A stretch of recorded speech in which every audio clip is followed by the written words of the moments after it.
Well, I think the first thing that I would say is it's super important to develop trust in yourself, and there's a couple ways to really kind of think through that. First of all, is it's really hard to trust yourself if you don't know why you're doing what you're doing. And there's a lot of talk. You can type into Google, how do I find my why? And there's like 700 million ways to find your why, but it all comes down to one thing. I've been talking about this for 25 years, and that is, what brings you alive? I mean, why do you do what you do? And so when you love what you do, you have a proclivity to desire to get better at it. And part of how you, excuse me, part of how we trust ourselves is having some level of why we do what we do, but then backing that with a level of doing it well.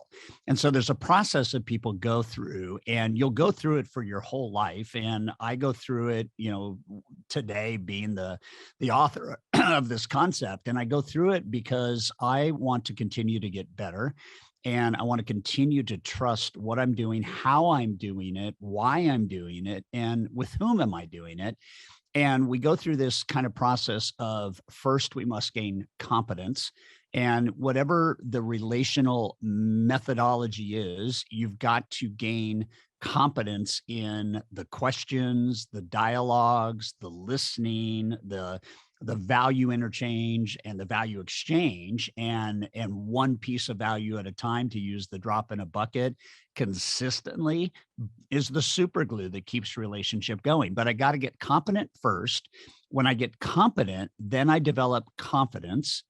And when I can develop confidence, I'm able to do more quickly with less stress. I'm able to make more money in less time. And when I develop that confidence, then it leads to this area of consistency. And that's the other way that you make more money in less time. So I'll give you an example. When I first started off, it would take me about an hour to influence a borrower into a relationship with me. Today, I could sit down with a borrower, in 5 minutes in, they could go, I'm ready to sign, let's go.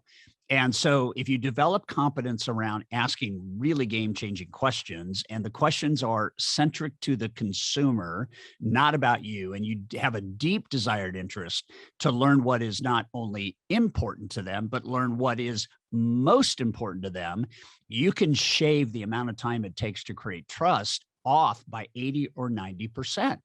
And so who would not opt for that? Like, if it took me an hour to have one conversation with a borrower to get them to go forward, and now I can do it in 5 or 10 minutes, what does that mean? It means in the same hour, at 10 minutes each, I could have 6 borrower consultations. How much more money will you make by impacting 5 more people in the same hour it used to take you to impact 1?